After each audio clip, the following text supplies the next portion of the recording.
जानकारी लेना चाहते हैं। आज प्रयागराज जो आज के समय में कभी ये बौद्धमय था, लेकिन आज के समय ये हिंदू लोग यहाँ पर सबसे ज़्यादा लोग आते हैं। धार्मिक आस्था का केंद्र बनाया गया हिंदू का।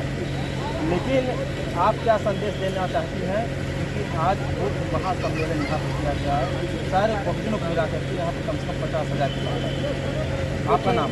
मेरा नाम मंजू मौर्य है और आज जो कार्यक्रम विश्व बौद्ध महोत्सव हुआ है वो एक संदेश दिया गया है पूरे समाज को, क्योंकि ये जो बुद्ध महोत्सव यहाँ पर जो मेला लगता है, कुंभ मेला लगता है, वो कहीं ना कहीं से बौद्धों का मेला है। वो किसी हिंदू का मेला नहीं है। इसे राजा हर्षवर्धन ने लगाया था अपनी बहन के निवेदन पर, और वो उसमें करीब 1.25 महीने मेला लगता था। राजा हर्षवर्धन पूरे बौद्धिस्टों को बुलाते थे, भिक्षुओं को बुलाते थे, गरीबों को बुलाते थे, जो ज़रूरतमंद होते थे उनको बुलाते थे। यहाँ पर गोष्ठियाँ होती थी, चिंतन मंथन होता था। उसके बाद राजा हर्षवर्धन जो है जितना भी हो सकता था वो भिक्षुओं को दान करते थे, गरीबों को दान करते थे, जो ज़रूरतमंद होते थे उनको दान करते थे। उसके बाद 1.25 महीने रह करके और दान देकर चले जाते थे। फिर समय के साथ समय पलटा और आज की स्थिति ये है कि यहाँ से ये जो मेला है वो बौद्धों का नाम मिट चुका है, ये पूरा हिंदूमय हो गया है। और सबसे शर्म की बात है कि जो राजा हर्षवर्धन थे जिनकी मूर्ति तिकोनिया में लगी हुई थी सब्जी मंडी में, उस मूर्ति को 3-4 दिन पहले रातों रात हटा दिया गया है। तो ये हम लोगों की आस्था का विषय है। इन लोगों की थोड़ी थोड़ी बात हो जाती है, इनकी आस्था को चोट पहुंचती है। लेकिन जो इतना बड़ा समुदाय का मतलब बौद्ध समुदाय है, जो आज करीब 20 के 67 थे जो बौद्ध धर्म को मानते हैं, आज वही बौद्ध अनुयायी राजा हर्षवर्धन की मूर्ति को हटा दिया गया है और मूर्ति को हटाकर शायद श्रीलंका में कहीं किसी कोने में रख दिया गया है। तो इससे हम लोग बहुत आहत हैं। ये नहीं होना चाहिए था। तो इसके लिए क्या मांग करते हैं? देखिए, इसके लिए हम लोग यही मांग करेंगे कि जितनी जल्दी हो सके, अगर मूर्ति यहाँ नहीं लगवाते हैं तो हम लोग इसके लिए आंदोलन करेंगे, और ये आंदोलन हम लोग जल्द ही करने वाले हैं।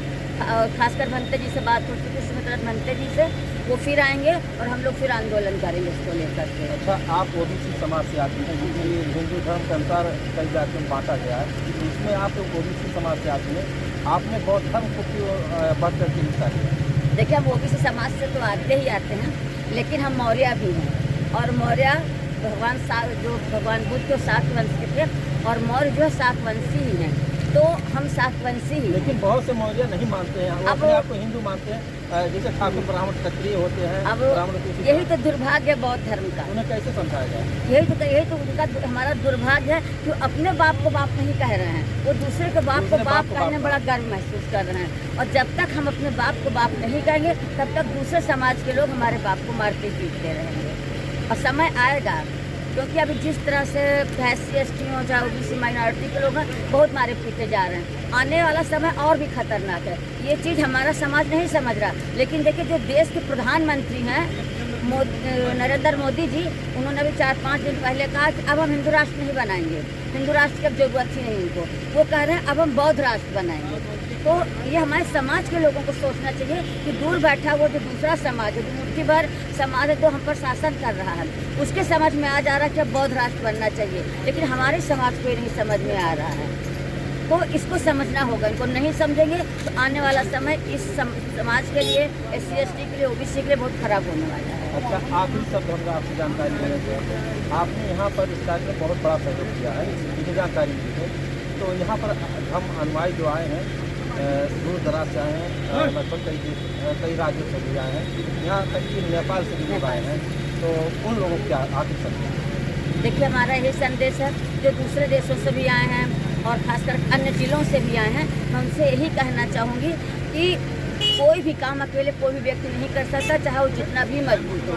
सेनापति चाहे जितना मजबूत हो, उसको सेना की जरूरत पड़ती है। अगर उसके पास सेना नहीं है तो कोई भी लड़ाई सही ढंग से नहीं लड़ सकता। तो आदरणीय भंते सुमित्रा जी हैं, हम आपके चैनल से उनका स्वागत करते हैं, उनका अभिनंदन करते हैं, क्योंकि इस तरह का कार्यक्रम आज तक इलाहाबाद में नहीं हुआ था। आज उन्होंने बहुत बड़ा काम करके संदेश दे दिया है, और हम सबको समझना चाहिए। भंते जी से एक तरह से दुखी हैं, क्योंकि वह जिस तरह से उनको सहयोग मिलना चाहिए था वो नहीं मिला। मैं दूसरे देशों से जो लोग आए हुए हैं, या कई प्रदेशों से लोग आए हैं, जिले से लोग आए हैं, मैं उनसे यही संदेश देना चाहती हूँ कि आप सब लोग मिलकर इस तरह के काम में बढ़ चढ़ के हिस्सा लीजिए। जिस तरह से दूसरा समुदाय अगर दुर्गा पूजा होती है, गणेश पूजा होती है तो बढ़ चढ़ के हिस्सा लेते हैं, ज़्यादा से ज़्यादा पैसा देते हैं और बढ़ चढ़ के भीड़ भी लगाते हैं। लेकिन वहीं पे हमारा समाज जो है, जो दलित समाज है और उस बैकवर्ड समाज है, उसके साथ बड़ी समस्या, वो औरतों को नहीं लाते हैं। और कोई भी लड़ाई तभी पूरी हो सकती है जिसमें औरतों की बराबर की भागीदारी हो, है ना। जो हमने यहाँ पर देखा, यहाँ पे औरतों की भागीदारी नगण्य थी। और दूसरा युवाओं की, कोई भी संघर्ष, कोई भी काम तभी मतलब पूरा हो सकता है जिसमें महिलाओं और युवाओं की भागीदारी हो, क्योंकि युवाओं में ताकत होती है, शक्ति होती है किसी भी काम को करने की, जो कि यहाँ पर नहीं हुआ। इस बात को हम संदेश देना चाहते हैं अपने समाज के लोगों को कि जब आप इस तरह के कार्यक्रम में आइए तो अपने बच्चों को जरूर लाइए, घर से पत्नी को लाइए और युवाओं को खास करके लाइए, क्योंकि कहीं ऐसा तो नहीं कि आप यहाँ के बुद्ध सम्मेलन में बैठे हैं और आपका बच्चा वहाँ दुर्गा पूजा में बैठा हुआ है या विसर्जन में जा रहा, कहीं पर लॉन्चिंग कर रहा, मारपीट कर रहा, दूसरा हत्या कर रहा। कहीं ऐसा तो नहीं कि हम बौद्ध धर्म की बात कर रहे और वहाँ पर जो है वो लोगों के साथ मिल करके मारपीट कर रहा है, जैसा कि अभी कुछ दिन पहले देखने को मिला। तो हम अपने लोगों को यही संदेश देना चाहेंगे कि आंखें खुली रखिए, कान भी खुले रखिए और जो कुछ करिए बहुत सोच समझ के करिए, क्योंकि ये जो समय है बहुत एक तरह से हम लाइन पे चल रहे हैं। अगर इस बार हम लोग नहीं संभले तो फिर आने वाला फिर वही समय होगा। जो कहते हैं ना कि एक समय ऐसा था जब गले में हांडी बनती थी, कमर में झाड़ू बनती थी। अगर हम नहीं सुधरे तो वही होगा, कमर में झाड़ू बंधेगी, गले में हांडी बंधेगी। और जो इस देश का जो हम लोग जो बैकवर्ड समाज के लोग हैं, जो भी एक लोग व्यक्ति कह रहे थे कि हम तो यादव हैं, अगर हम पढ़े लिखे ना होते, संविधान ना होता तो हम कहीं गाय भैंस चरा रहे होते। तो ठीक उसी तरह से अगर वो गाय भैंस चरा रहे होते तो आज ये मंजू मौर्य यहाँ आपके सामने ना बोल रही थी, किसी खेत में बैठ के खुरपी लेकर के खेत गोड़ रही होती हैं। तो हमें यही संदेश देना चाहते हैं सुधरो समाज के लोगों, समय बहुत ही कीमती है, यही समाज मत जाए, हाँ समय ना गवाएं। बिल्कुल अभी बहुत समय है इनके पास, अपना समय संभल जाए और इस तरह से जो भंते जी काम करते हैं, कोई भी काम करता है उसका तन मन धन से मतलब स्वागत करें, उसका सहयोग करें, आगे बढ़ चढ़ के हिस्सा लें। चलिए देखिए हमारे मंजू मौर्य है जो प्रयागराज से हैं और ये पूर्व सभासद भी रह चुकी हैं।